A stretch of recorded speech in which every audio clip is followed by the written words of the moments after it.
There's a couple of unsavouries. Unsavouries. Yes. Unsavouries! Yes! We're talking like a gone off Greg's. Yes. Good evening, good evening, good evening, and welcome to the Dark Miller. Miller. Or I need a beer. That's what that is. The Dark Miller Show, the Dark Mirror Radio Show, with myself and Mr. Wayne, and a cat's bottom there, and Ghost, the German Shepherd, right there. And this week, when we get on with it, we'll be talking all things Waffen SS. Don't mention the war, and the paranormal division of it. So, but we'll get to that in a bit. Anyway, usual nonsense. How are you? Oh, I'm not too bad, mate. Been busy. So I see, and here flying about all over the place, doing various bits and bobs, and trying to sort out what I'm going to do in the future in regards to the Royal Air Force.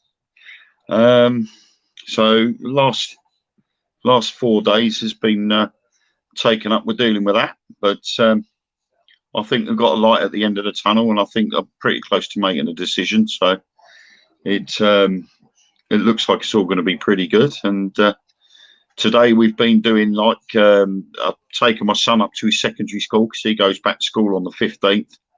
Was it yay or? He was quite happy to, but the problem has been because of all the COVID business. Yeah. And the problem with the news and social media, they kept showing you where all these cotton buds went right up the nostril to the back of the nasal cavity. Yeah. And he was scared of that. So we just refused to allow him to be tested by the school. Yeah. Then my daughter Chloe, her primary school said that any parents of the children that are coming in have got to do a test as well, and you can get it free from the government. So I thought, right, so we ordered the test, and then on Tuesday evening, I think it was, or Monday evening, me and Ellen did the rapid antigen test. Yeah. And it clearly stated on the instructions to only put it 2.5 centimeters up your nostril. Yeah, when they were showing all that thing, it was like back here somewhere. And it's no. They were shoving this thing right up to the back of the nasal cavity, and I'm like, no, the rapid antigen test isn't like that. And even someone commented on my post, because we did it live on Facebook. Someone even commented that it goes right up the nose. Well, like, no, it doesn't. It states on the instructions 2.5 centimeters, or until you feel resistance in the nostril, because obviously when you go further up the nose, the nostril it gets narrow. So the cotton bud, as soon as you feel the resistance, you're up as far as you can go, and then you just got to wiggle it around 10 times to take it out, and that was it. It's when your leg starts going like thumpy and you've gone too far. Yeah. So we showed Ethan the live feed that we did. Yeah. And he's like, "Oh, it's not that bad then." I said, "No, you'll be all right." So took him in today. He did the test all by himself. Well done. Didn't have anybody else doing it. He did it himself. And I think it was about 20 minutes after we got home, we got the notification from the NHS to say that he was negative. Yeah. So he was really pleased with himself. But I think they've got to do the test 3 times a week. 3 times over a 7-day period. Okay. It only has to be once every 3 or 4 days, but they want it done 3 times a week because obviously there's other children coming into the schools from other areas, so they want to try and keep on top of it as much as they can. So they've ordered a bulk load of these tests. But what struck me as funny was these test kits were made in China. And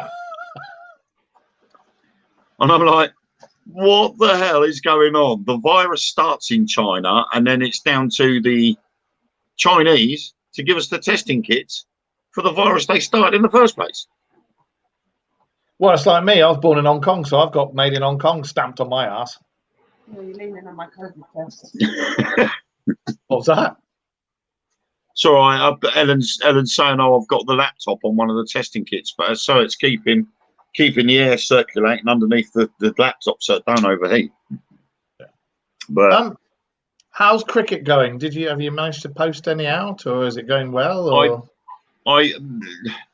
very dramatically and panically sent one out yesterday morning because someone that ordered all 3 books and the bookmark had been waiting for 2 weeks. And I'd already sent one down to the post office, and they kept saying to me it's going to be delivered at the weekend. And when I got down there yesterday morning, they said it still hasn't gone yet. And so I'd already gone down there armed with another one, ready to send off just in case, thinking the poor person that's ordered these, she's already paid for them, and she's got to wait for ages. So I'd gone down there armed just in case, and they went, no, it's still here. I said, right, you give me that one back, and I'll give you this one. This one is freshly minted. It's all ready to go. The other one, she gave it back to me. It was in tatters. The envelope was all sort of, I don't know, like it had been stuck in storage for the last 6 months. You know, all the edges were starting to get frayed and funny, and contents were still all right. But I thought, no, that's it. Just pull them back.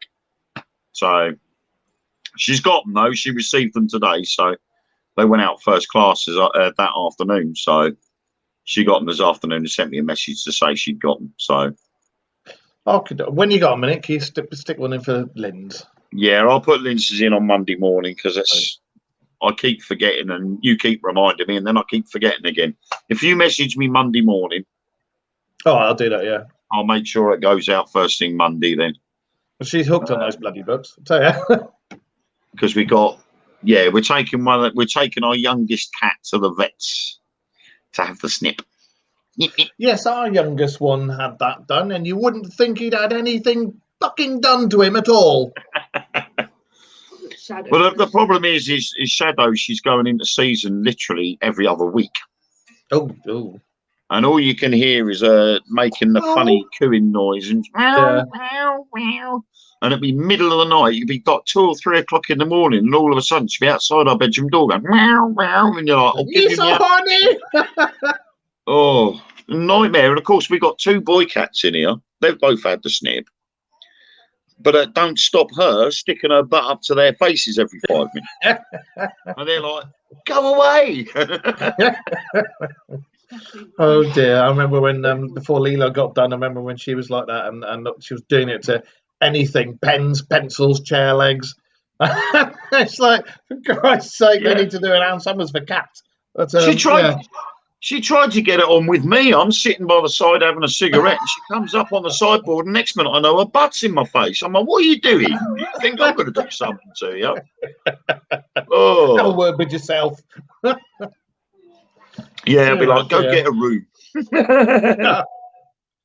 So, last week's show went well. Lots of people watched it, which I was, but by the end of the week, it comes up, and I was really surprised. They're starting to do, we're getting viewers.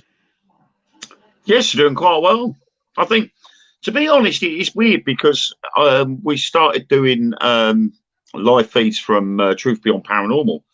You know, it's been a bit late coming, and we started doing live feeds, and we did a chat the other day, very similar to what we do here, where we pick a topic, and we picked a topic about spiritual energies, the difference between residual energy and was it psychic vampires? Oh yeah. So I talked about residual energy, what it is, the difference between that and intelligent hauntings, things like that. Then our director Sam, she went on to talk about the psychic vampires, and I think it was the following day. I think we had something like 350 odd viewers. There you go. And I'm sitting back and I'm thinking, do you know what? This has been the same thing that's happened with the Dark Mirror radio show. We've started picking on topics that people relate to, or that's in fashion at the time, and we're starting to get the viewers there. You know, and I think a lot of the time, sometimes it's if you pick something that people can relate to, and it interests them, it gets shared out a lot more, and it boosts it, and I think it's brilliant. Psychic vampires, actually, we've done a show on that before, and I think it's about time it came round again. But I remember one of the things we always said is, you know, when you walk down the road and you're right as rain, and then you either bump into somebody or you walk past somebody, and then all of a sudden you're shattered and you quite have to go home and have a nap. That's because they've had their daily ration. Yeah, exactly. And and I'm a firm believer that there is that sort of thing going on. It wouldn't be surprising, and it's very similar as well to the people that are blockers on events. Yeah, You know, you can get someone that comes in that blocks all that energy off and yeah, absorbs it themselves and stops anything else from happening. yeah, And some people don't even realise they're doing it. yeah. So yeah, so it was quite good, and I think at the moment it come up to about 600 and something viewers. Nice one. Well done. So it seems to be working on both sides for us and for TBP as well. So Well, all good. and at the moment, we're going to talk about Nazis and other things that other people are afraid to talk about, like Yeah. One day we'll talk about piercings. Yeah. However, we will reiterate that we will not be talking about the persecution of the Jewish nation or anything like that.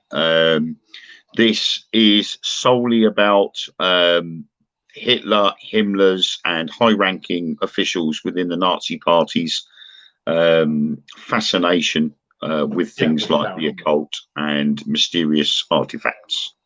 Yeah. And that's it. We ain't going to be talking about anything like that. Huge gas bills, nothing. Nope. So, shall we start with something Nazi-ish? Would you like me to start? Yes, because there's also I found. Did you have a look at an extra bit I found about the where they were hunting for witches? Yes, and I did mention it. I have mentioned it in my write-up about I did have a quick look at it earlier because that came from the Independent, I think it was, because I remember reading that. It's quite interesting, isn't it?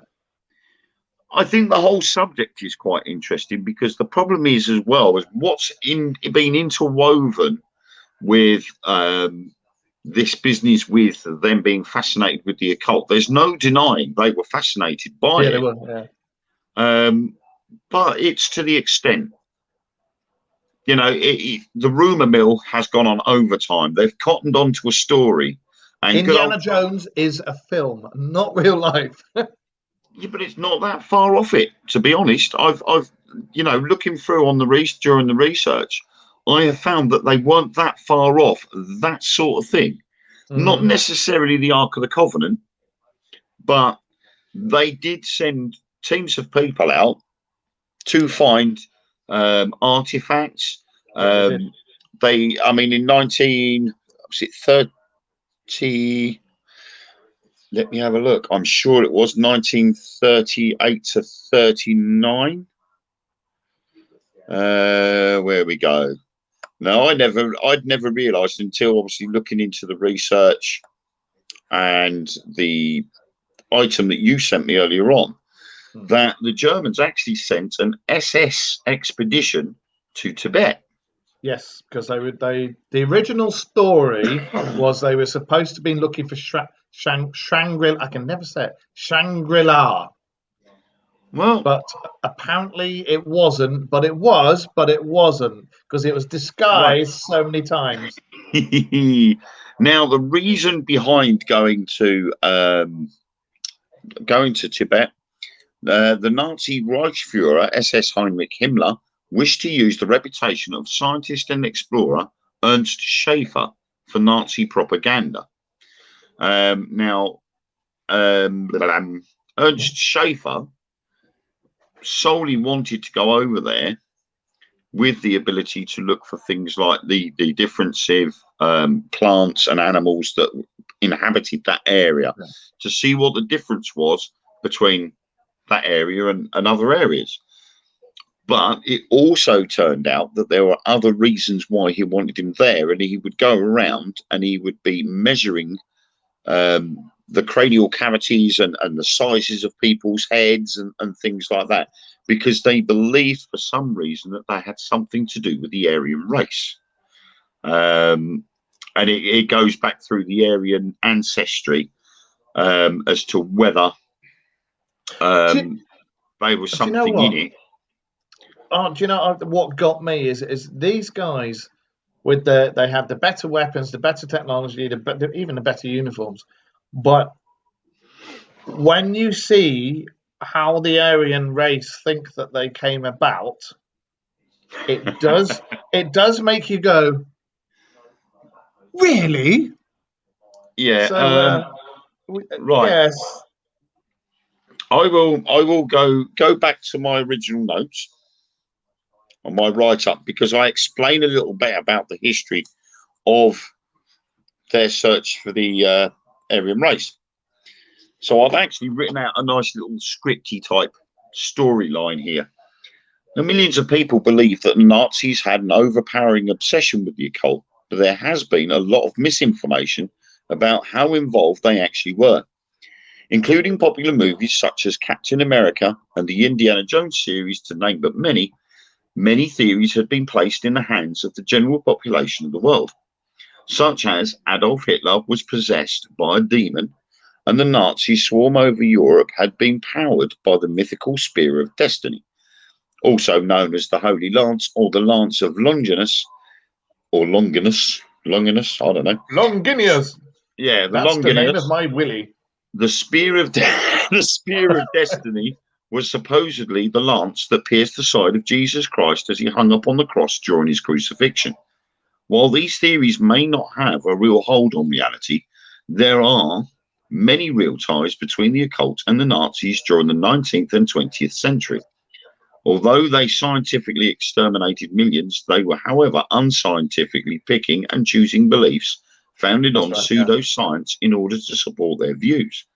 So how involved with the occult was Hitler, Himmler, and the SS?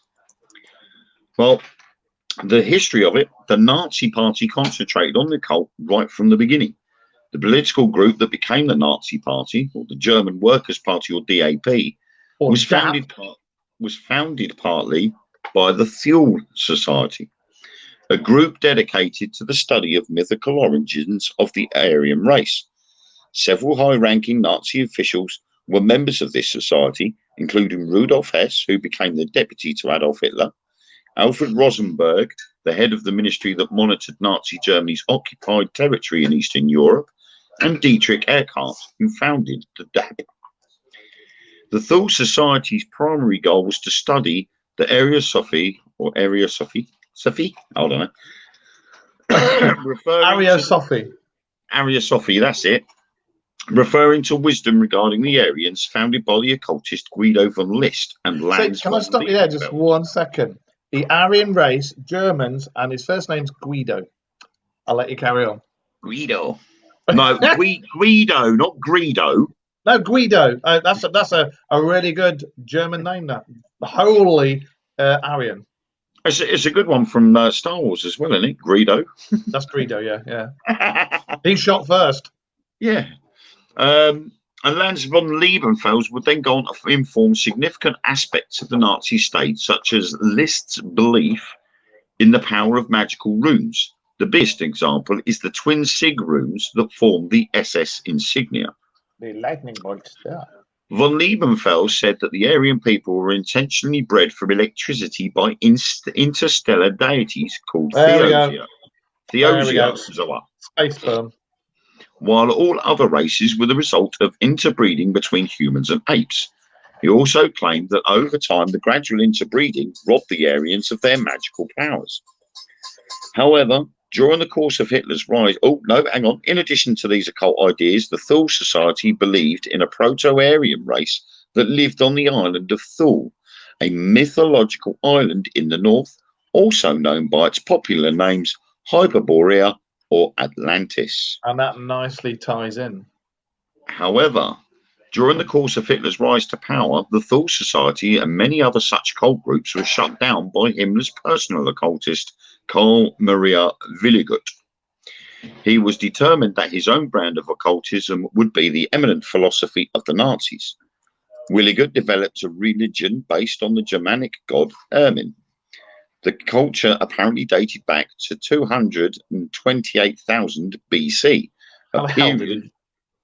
a period when Earth had 3 suns and was populated by giants, dwarfs, and many other mythical creatures. So we're talking Middle Earth. Pretty much.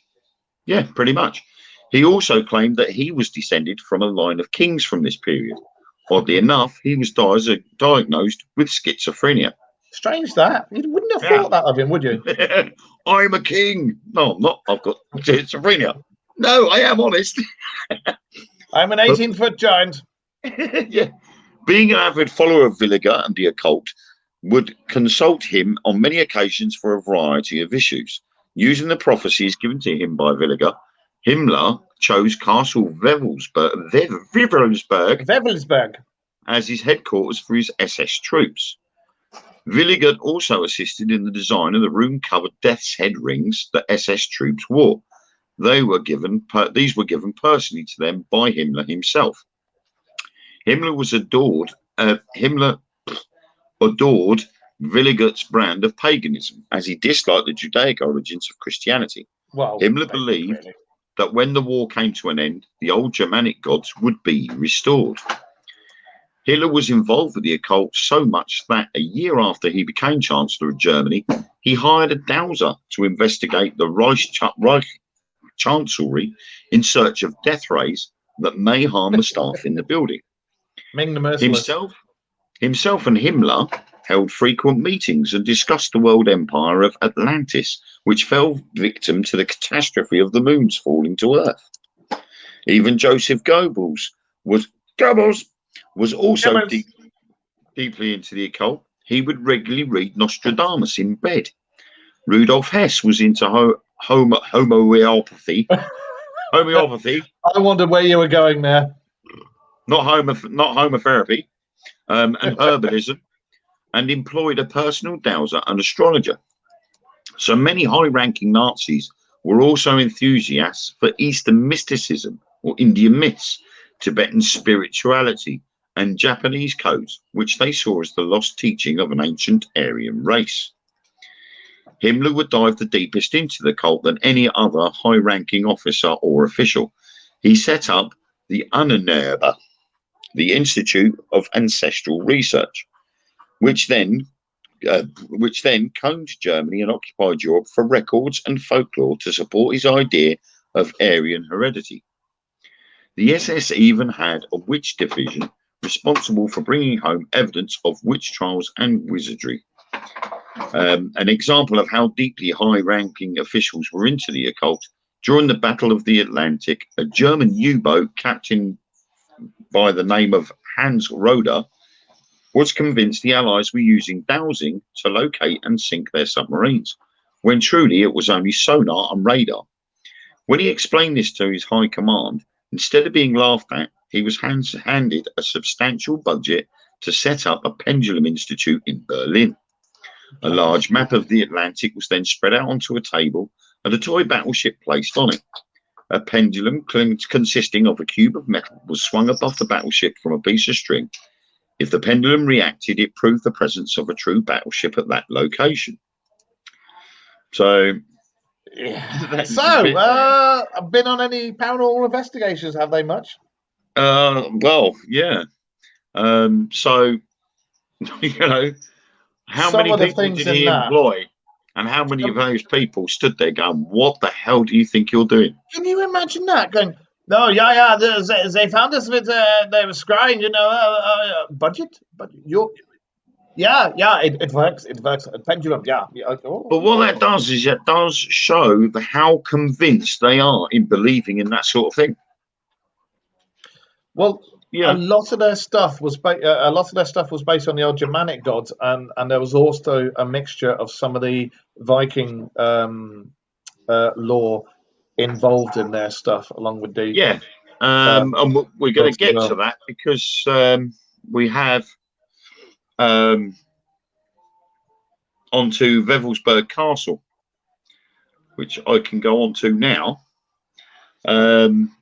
Because the most mysterious and well-known part of Himmler's beliefs was the headquarters of the dreaded SS Wewelsberg Castle. This Renaissance castle was built in a triangular shape with 3 round towers connected by enormous walls. In 1941, plans were developed to enlarge it to the so-called centre of the world, which Himmler's belief was that Wewelsberg Castle would become the centre of everything. Yeah. And it started to be used as the SS Leadership School in 1933. In 1935, it became known as the Germanic Pre- and Early History, Folklore Studies, etc., and as an equipment for ideological political training. It's a mouthful, isn't it? Just a bit. I don't try and say it in German because that was even bigger handful than that was. That's what she said. All branches of the SS were stationed at Wewelsburg Castle, including the proponents of a kind of SSS. I'm going to do this one. Esotericism, consisting the of one, esotericism. mysticism, an ancestor cult, worship of runes, and racial doctrines. Most of the interior decoration was based on runes, swastikas, and Germanically interpreted sense characters. Tableware were decorated with runes and Germanic symbols of salvation, and the death head rings were awarded to both living and dead SS troops at the castle and were stored in a chest. After the war ended, the chest mysteriously vanished, and the contents, containing some 11,500 rings, disappeared with it.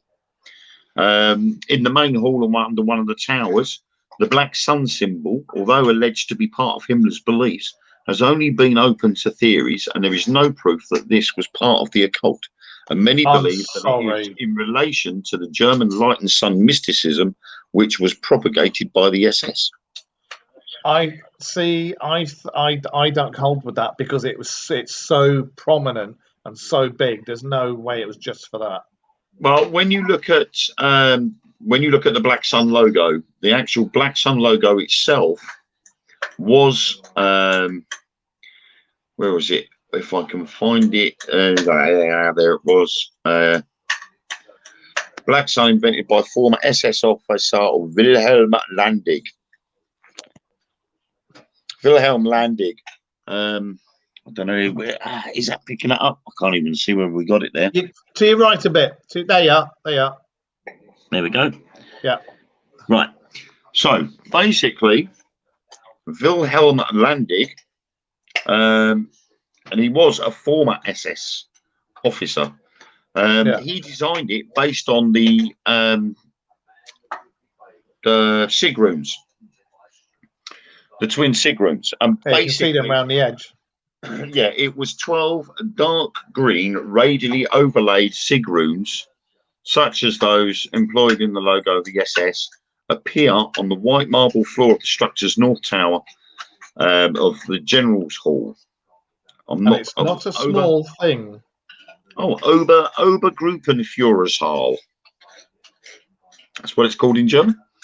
And the intended significance of the image remains unknown, but the artist may have found inspiration from decorative Merovingian discs, according to the historian Nicholas Goodrick Clark. But also on the same point of that, Himmler also had a thing for the legend of King Arthur and the Knights of the Round Table. Yeah, that's right. Yeah. Hence why there are 12 of the SIGs. When you look back at because some of the stuff, I mean, we could possibly go to another show next week with their things that they went looking for. But when you look at how it started and what they did and everything, it ended up going from proper history and this, that, and the other of things you could actually research to something a bloke decided he was going to make because he didn't like them liking somebody else's stuff. Yeah.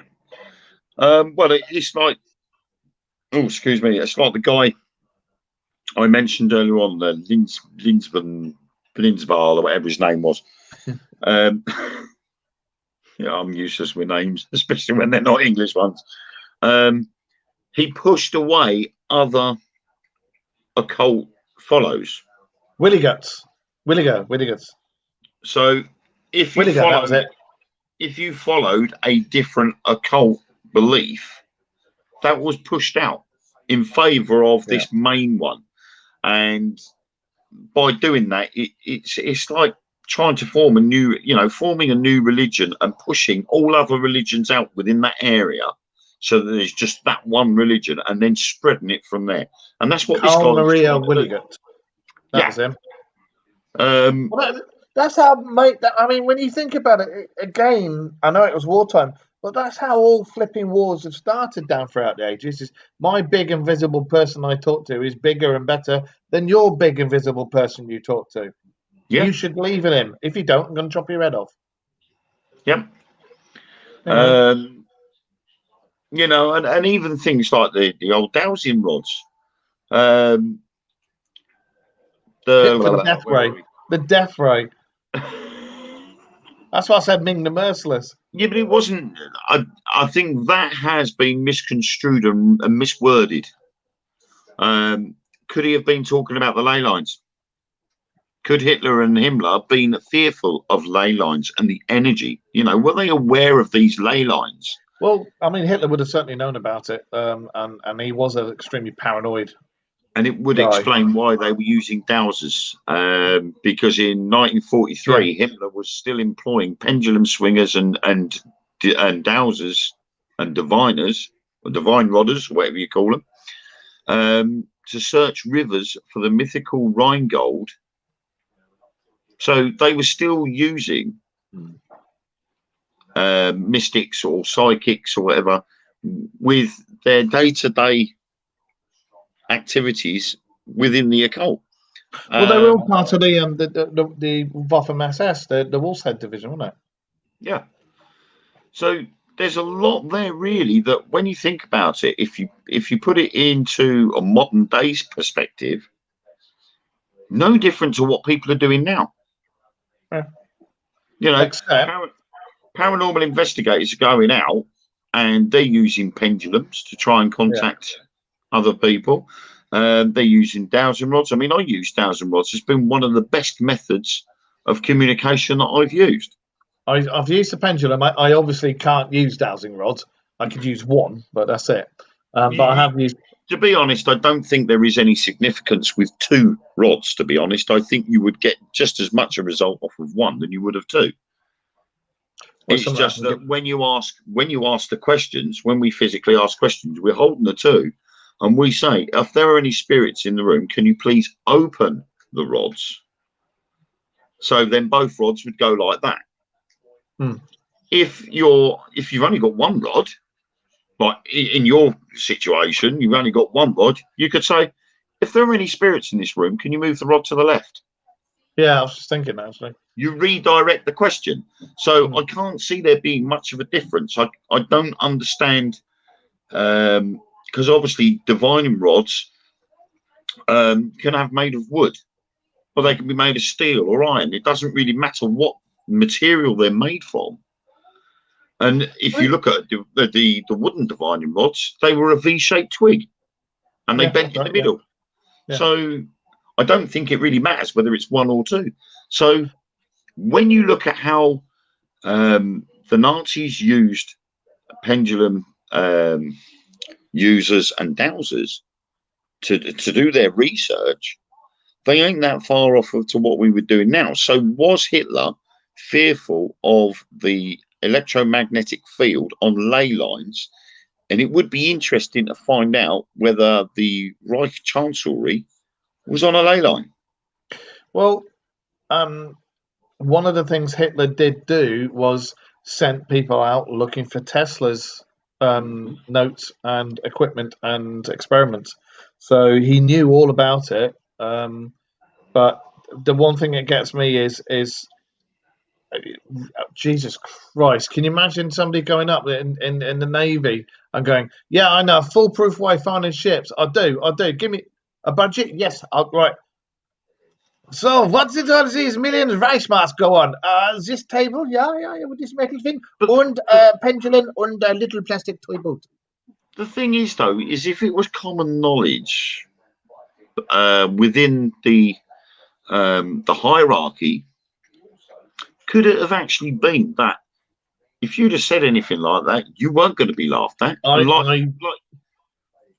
Like in the case of this U-boat captain, he's turned around and said, I am sure that they are using dowsing or pendulums to find our submarines. And of course, because everybody else in the hierarchy knows that Hitler and Himmler are after these weird artifacts or studying these weird methods, They're like the last thing they're going to do is laugh at him because their heads would be on the chopping block.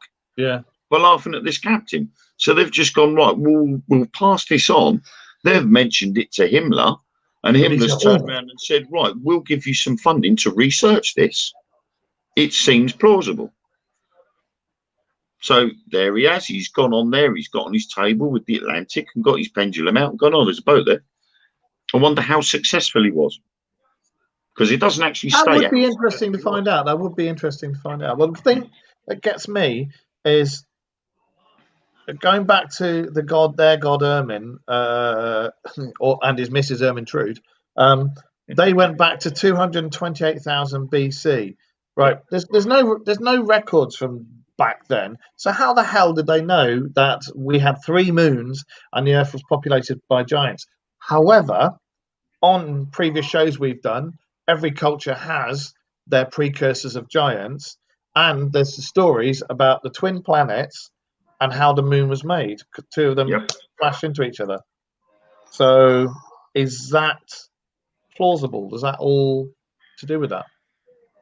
I wouldn't have gone as far as saying the 3 suns, though. The 3 suns or 3 moons? 3 suns and 2 moons at least. I've got no idea about 3 suns. There was the rumor of the catastrophe of the moons. That's right. Wasn't there? Which ended society as it was in them days. But they claimed that in those days there was 3 suns. There's no proof of that whatsoever lying in the solar system. Exactly. So you know that in itself, I mean, it screams the fact that that bloke was schizophrenic in the first place. I mean, Villigut, you know, to turn around, it was. Villigut, who claimed to be the descendant from gods, in return for copious rations of drugs and booze, Villigut, who went by the name of Weist Thor, or Wise Thor, would provide stories about telepathic deities, ancestral white supermen, and a time when giants, dwarves, and mythical beasts moved about beneath a sky filled with 3 suns. So he had literally read Lord of the Rings. Yeah, whilst stoned. Yeah, got stoned and pissed up and came out with all the stuff. And the thing is, when you see pictures of this guy, he's literally like the rock stars of our time with screaming, adoring fans and everything. Yeah. And it's just like, well, it's Keith Richards back in the 60s, isn't it? Yeah. Pissed, stoned, and coming out with all these stories. Exactly. But there is an interesting book by a man called Eric Kurlander called Hitler's Monsters. Mm. And I may see if I can obtain a copy because it does come, it's quite interesting. It's a bit of a bizarre book, and it's a supernatural history of the Third Reich. Ooh. So it probably dives more into the occult side of things than all the other rubbish that happened. Yeah. I'd say rubbish, not rubbish, but all the other serious stuff that happened. And one of these is a sort of like a semi sort of review. And it reads, whether you learned about it from watching Raiders of the Lost Ark or even earlier from reading Louis Powell's or Jacques Berger's European bestseller, The Morning of the Magicians, who doesn't know that Hitler and Nazi Germany were obsessed with the occult? In Hitler's Monsters, A Supernatural History of the Third Reich, Eric Kurlander, professor of history at Stetson University, carefully tracks the fringe movements and lunatic beliefs that swept through Germany in the late 19th and early 20th centuries. In particular, he documents the intense interest in parapsychology, New Age fantasies, and so-called border science. Some Nazi leaders firmly believe that the Aryan race descended from the aliens who established Atlantis. That Satan descended from the what? From the aliens! Aliens! Who established Atlantis, and that Satan was really a good guy, and that werewolves actually protected clean living Teutons against the ravages and sexual depredations of Slavic vampires. That actually does sound interesting. One of the things I was going to say is, because I was talking about it with Linz earlier and telling her, is they believe that if they could produce a battalion of troops that could turn into werewolves, that they would rule the world, and they were trying to find a way of producing lycanthropy. Until someone discovers that silver bullets kill them.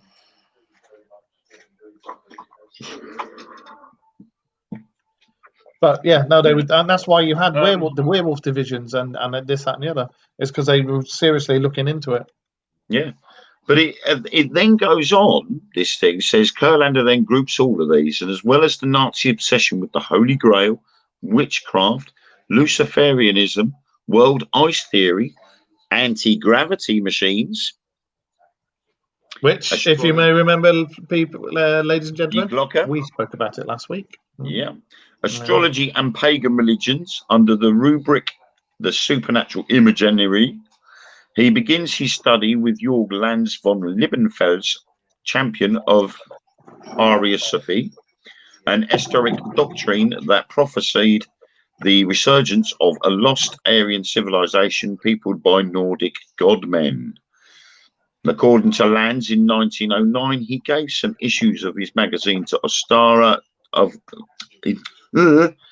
some issues of his magazine Astara to a pale, shabbily dressed young man named Adolf Hitler. Of course, the future Führer may have just wanted the magazine for the pictures, since it was illustrated with shades of Frank Frazetta, muscular Aryan cavaliers defending scantily clad blonde women from the advances of a hideous ape-looking men. So, send me the link afterwards. Send me the link for that, because I think I might get a copy of that, and then we'll do another show on what we've learned. I found this article was actually written in the Washington Post. So what I'm going to do afterwards is I'm going to have a look and see if I can find where I can get a copy of this. Yeah. Because it must be. It comes under Yale University Press, so you may be able to get hold of a copy. But it's very interesting, because obviously I've done a bit of research into the different various sides of the occult, and this bloke's obviously done a hell of a lot more research than I have to be able to release a book about it. So I mean, when he starts going into things like border science, it's in the paranormal world, I think like yourself and like many paranormal researchers who are worth their salt, you got to keep an open mind on pretty much most things until you look at something where you just start laughing and you're like, seriously, mate, have a word. Go on. Yeah, I mean, it's like anything, isn't it? You get some of these theories and you just think, right, they're so far out of this place that you might as well be on the other side of the solar system, because that's way too far off. I mean, it states here that even as late 1942, Hitler could declare himself a supporter of the world ice theory. Glacial cosmogony, it's a strange word, as it was also known, maintained that icy moons had crashed into the Earth, causing floods and geophysical damage, but also bringing living kernels from outer space that would evolve into Aryan super beings. According to SS Chief Heinrich Himmler, perhaps the most ardent Nazi occultist, these Aryans possessed paranormal powers and extraordinary weapons. One dimly recalled as Thor's Thunderhammer. Himmler would send an expedition to Tibet to search for traces of these primordial civilization. So you're also bringing in several things there. You're bringing in their legends. You're bringing in the flooding from the Bible, and you're bringing in the loss of Atlantis. The problem there is that the flooding from the Bible is older than the Nazis. Would have been older than that occult, technically. Well, then there would surely be some evidence or something passed down, be it the first ever writings or orally, there'd be something about these flipping moons crashing with spacemen in it crashing into our planet. I would have thought out of anything that would have happened back along when the giants were around. Yeah, but the problem then is that if you take a look at the mass extinction of the dinosaurs with the asteroid hitting Earth, there was nothing left to record, or nothing able to record this asteroid hitting Earth, creating a nuclear winter as such and killing everything off, or most things. So could it possibly have been, apart from the fact that it was 3 suns, the bloke was probably that paralytic that he was seeing triple, not double. Or drinking triple. And he saw 3 suns, not 1. But in his drunken stupor and his sort of mind-blown state from the drugs, could it have been that he had prophesied or had sort of seen a playback of this big ball of ice, commonly known as a comet, hit the Earth? I was just about to say, a lot of prophets do put themselves in a altered state so that they can get these things. Nostradamus did. Yeah, but the fact that this guy was schizophrenic is what I think that was the biggest thing that played that part with him, because he was schizophrenic. His split personality was this other person that descended from the gods. Yeah. And you tend to find that with people with a split personality tend to invent this second character. Yeah. This second character is usually completely fictional, and therefore in his drunken stone state, he's invented this character, and he's convinced everybody else that this character existed. So I mean, it's weird, but you know, we're not going to go into the section about other things that they did, because obviously they're barbaric, horrible, disgusting, and really we don't want to talk about them. But it all relates in a way similar to what they were doing. I think you can buy it $35. It's 422 pages long. That's a book. I'll tell you what, you get it, and when you've read it, let me have the abridged version. 422 pages for $35. Yeah, I'll have to sell a few of my own books first before I buy this one. What I was going to say is, for next week's show, shall we find some more of the stuff that they were looking for? Because I mean, I know loads of different things that they were looking for, but I need to actually find a bit more, because I found the whole thing fascinating. The problem is I tried looking for various bits and bobs, and the business with them going to Tibet. Yeah. Although it sort of was more of a smoke screen than anything, because Ernst Schaefer was a member of the SS when he arrived at the German consulate in China in 1935, and he just returned from a trip through parts of Asia, mainly India and China, in which the other 2 heads of the expedition had abandoned him in the fear of native tribes. He turned the expedition from a complete failure to a great success, and the SS took note, sending him a letter informing him of a promotion to SS Untersturmführer and summoning him back to Germany from Philadelphia. Then in June 1936, Schaefer met with Himmler, who consequently informed Savers and Galka to start organising an exhibition to Tibet. So he basically organised a battalion of men to do the journey. Do you think it was all a smokescreen for them to look for things? Because the official objective, the objective of the expedition was classed as a holistic creation of a complete biological record of Tibet, alongside a synthesis of interrelating natural sciences with regard to geography, cartography, geology, earth magnetics, climate, plants, animals, and mankind.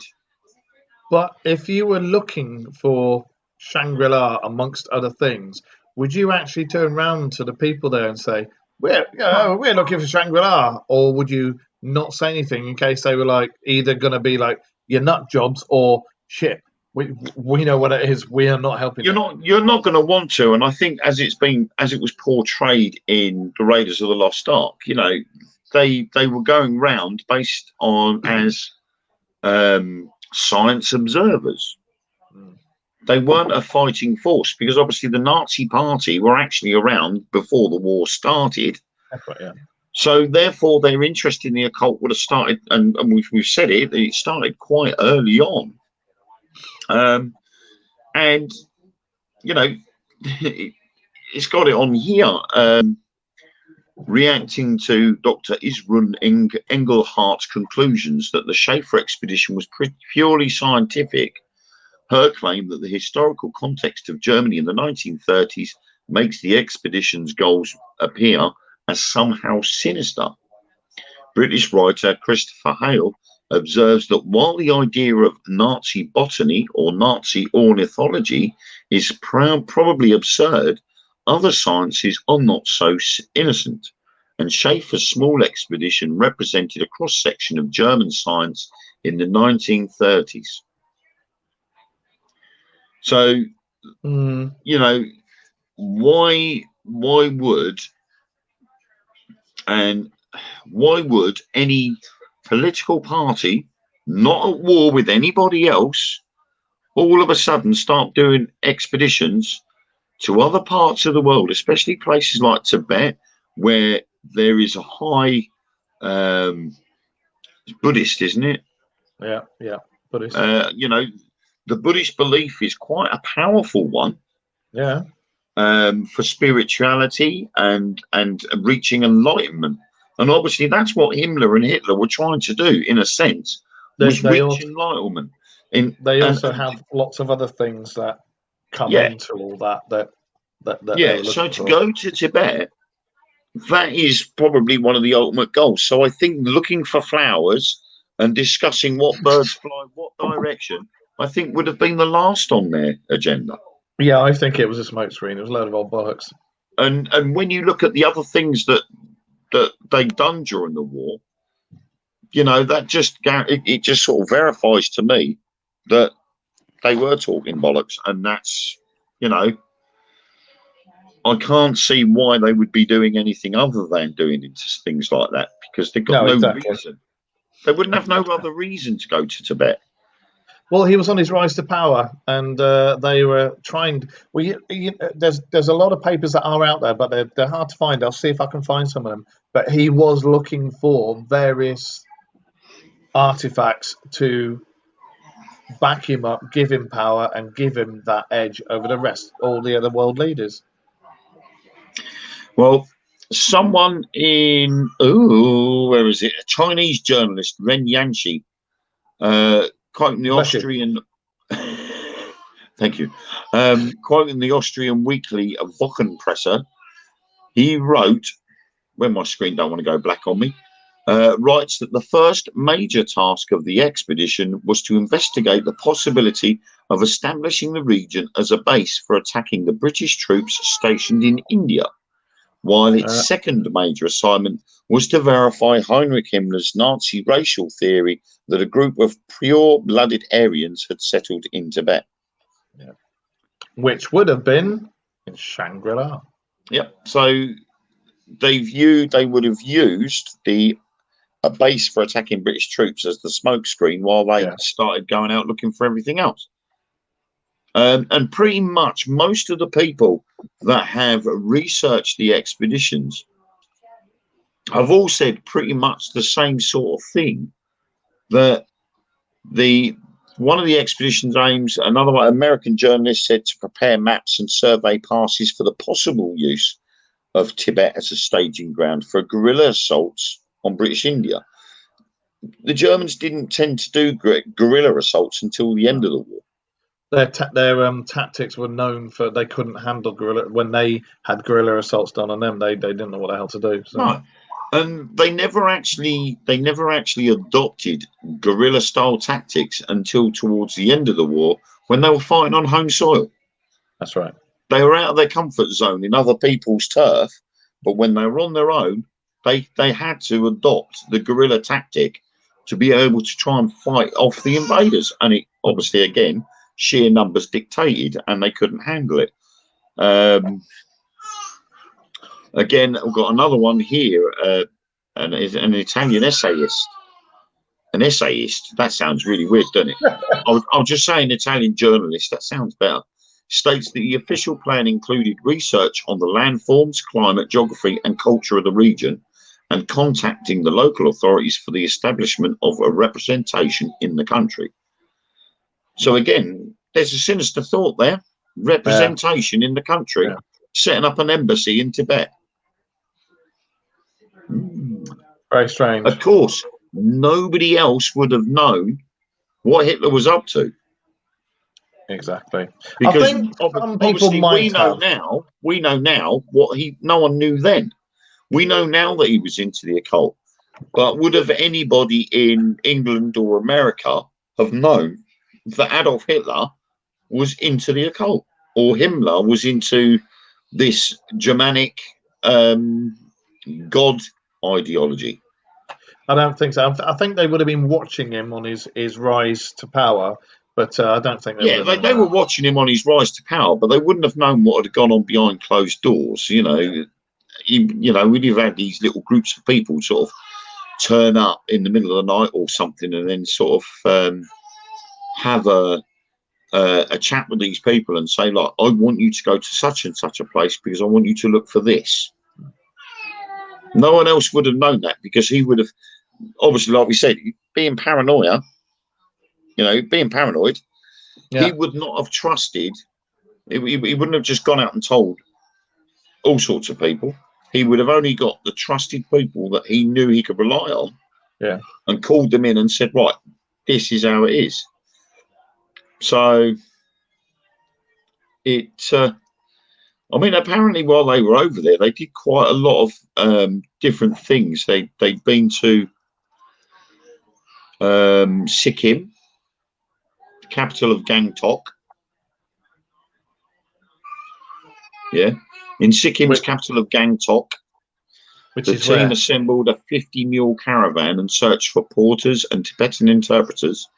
Here, the British official Sir Basil Gould observed them, describing Schaefer as interesting, forceful, volatile, scholarly, vain to the point of childishness, disregardful of social convention, and noted that he was determined to enter Tibet regardless of permission. The team began their journey on June the 21st, 1938, travelling through the Teesta River Valley and then heading north. Crews worked light traps to capture insects. Reinhardt toured the hills making measurements. Gear collected bird species, and Berger offered locals medical help in exchange for allowing him to take measurements for them. It's all creepy. They did a trip to Lhasa in the Tibetan highlands. Isn't that where some of the monasteries and that are? Yeah. And then you got the Gyantse and the Shigatse. See, all the places you're mentioning, Shangri-La is supposed to be in a narrow mountain pass between two high up villages, whatever you want to call them. So, and it all of it sounds like they were looking for Shangri-La. I'm just come across this, because I haven't read this bit before. During the trip to Tibet's highlands, Vega began making facial casts of local people, including his personal servant, a Nepalese Sherpa named Pasang. During the first casting, paste got into one of Pasang's nostrils and he panicked, tearing at the mask. Schaefer threatened to terminate the employment of the porters who had seen the incident if they told anyone. Most of the Tibetans had a much more friendly and light-hearted attitude, however, and photographic and film footage remains of smiling and laughing Tibetans undergoing facial and skull feature measurements. Why would you go to all that effort? To